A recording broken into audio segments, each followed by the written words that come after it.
Tom Taylor and Bruno Redondo reveal what Dick Grayson has planned for Bludhaven as the hero dodges the iron grip of Blockbuster before asking many of his own heroes for some advice on what he shall do with Alfred's fortune. Tom Taylor finally reveals what Dick Grayson is going to do with his fortune in a lovingly crafted issue that respects all walks of life Dick Grayson comes from. I thoroughly enjoy Dick openly seeking out help with his idea, knowing he's not so arrogant enough to try this all out on his own like a certain other Dark Knight, since this is an idea that requires people helping each other and being there for one another. His talk with Superman and just talking with Clark as a friend, not as two heroes, was fantastic, and it respects the relationship both of them have, a very long relationship being that Dick gets his Nightwing name from Superman. The idea the Foundation is named after Alfred is a great idea, and I'm excited to see his vision come true, although I think it might be a little bit before the book actually delves into that full tilt because we have Fear State coming up, so hopefully it's not left to sit for too long and the event doesn't overtake the book like it does many times whenever there's a Batman event. Heartless, while only appearing in one page this issue, really felt like more of a bigger threat here than he did in the previous issues where he felt more like a henchman, seeing as he's going after Dick Grayson now as well as Nightwing, and he has some connection with Dick and his past, so him battling Dick on the Foundation front and trying to mess up his plans with the Alfred Foundation while also battling Nightwing with his fists is an interesting dynamic, and you usually don't get that with one villain. Bruno Redondo brings back his awesome looking fight pages this issue, bringing in more fun and unique action as well as some great uses for the cool new grapple buttons that he has given the hero. His standout page has to be the cover of the book, however, since it's very rare you get a dialogue cover with a nice bit of movement in it, and movement that's from top to bottom, usually it's side to side, so it was nice and creative. Nightwing issue 83 answered a lot of questions people had about what Dick plans to do with his new fortune, having the hero talk with many of his own heroes and friends and get a solid idea in place, an idea I'm really looking forward to see blossom over the course of this book. I'm going to give this issue a 10 out of 10.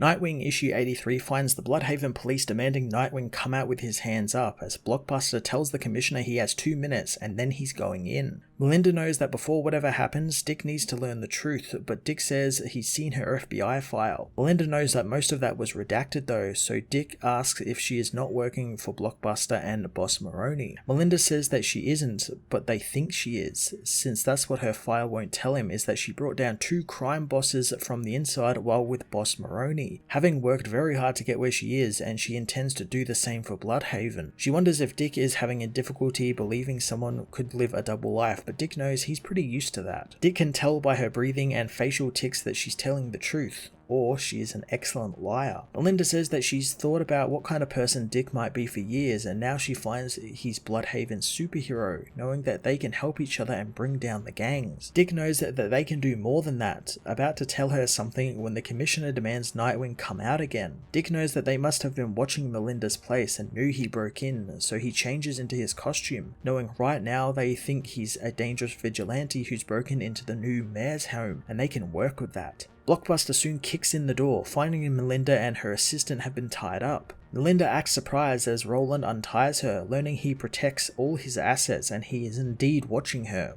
Audra says that Nightwing went out the window, so Blockbuster smashes through it, confronting Nightwing on a nearby roof, as Oracle says he's in no fighting shape. Dick knows that Barbara is right, wondering if he can ask Roland to come back another time. Nightwing tells Roland that he knows the mayor is in his pocket and is working for him, and he'll prove it. Blockbuster knows that it doesn't matter since no one, not even the police, will act against him. The hero knows that he scares a lot of people, but he shouldn't confuse fear with respect, since people of the city would love to see him face some consequences. Roland says that he is the city, but Dick knows that he's just an arrogant, deluded thug who is everything wrong with the city. Blockbuster angrily attacks, but Nightwing warns him of the high drop. Roland knows he's right, getting the police chopper to open fire on Nightwing instead. Dick takes off running, but runs directly at the chopper and the hail of bullets, telling Oracle that if it keeps firing on the buildings, someone could get injured. He jumps at the chopper, firing his grapples at the vehicle and swooping aboard, tying up the SWAT members and hanging them from the sides of the rails, before the pilot gives up, pleading just to be handcuffed inside instead. Dick soon returns home, falling on his floor as Barb and Tim help him to the bed. Barbara says that she has cancelled Dick's meeting in Gotham tomorrow, and he knows that that's probably for the best. He hopes his friends heard that he has has a sister now, and there's a chance that she isn't evil as he passes out.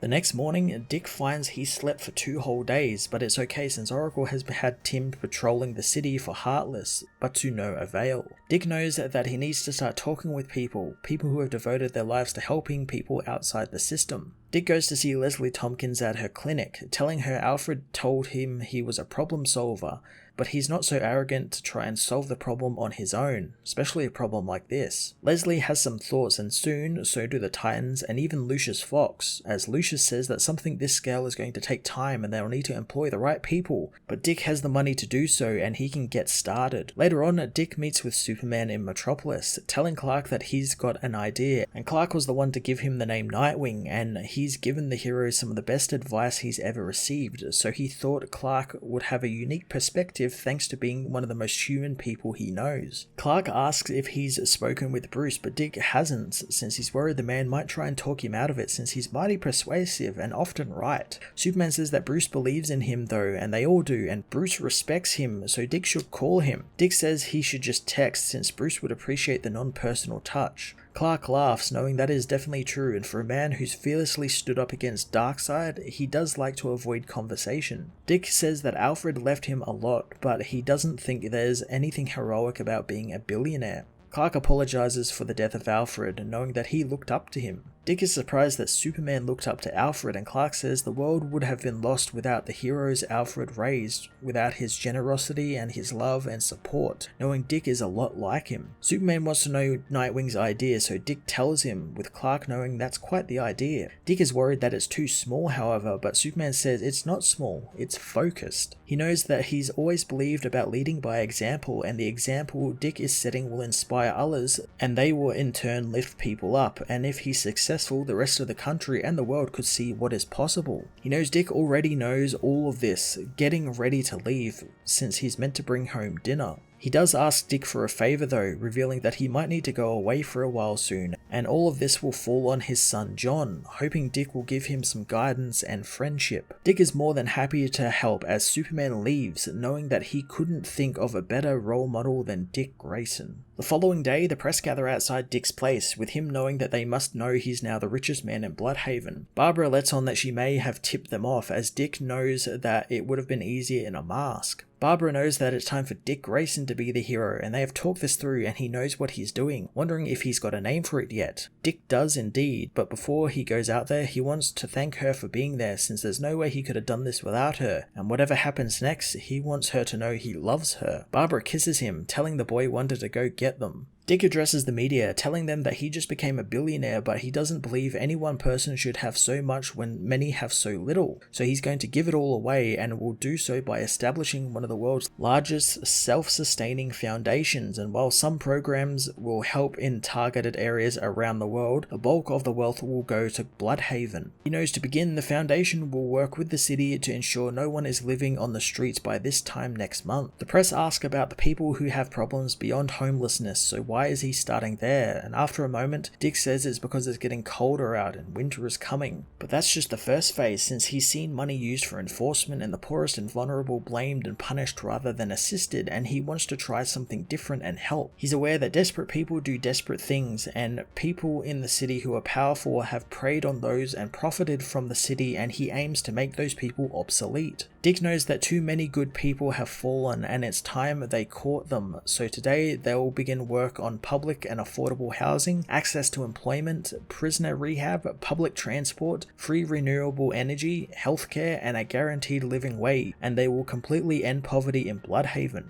Maylee says that she likes Dick a lot as she watches him reveal the foundation will be called the Alfred Pennyworth Foundation. After the presentation, the Bat Family group chat erupts with congratulations for Dick, as soon his phone rings and it's Bruce, surprising the man since he doesn't usually call. Bruce knows and he apologizes for it, but he knows today Dick honored Alfred and he wanted to thank him for that. Elsewhere, Heartless watches the press conference as his assistant wonders if he knows who Dick Grayson is. Heartless says that he was his very first and he owes him so much since Dick made him who he is today. But he has his own plans for Bludhaven and they don't exactly line up with Dick's vision, so he'll have to take his heart before Dick Grayson gives it to the city.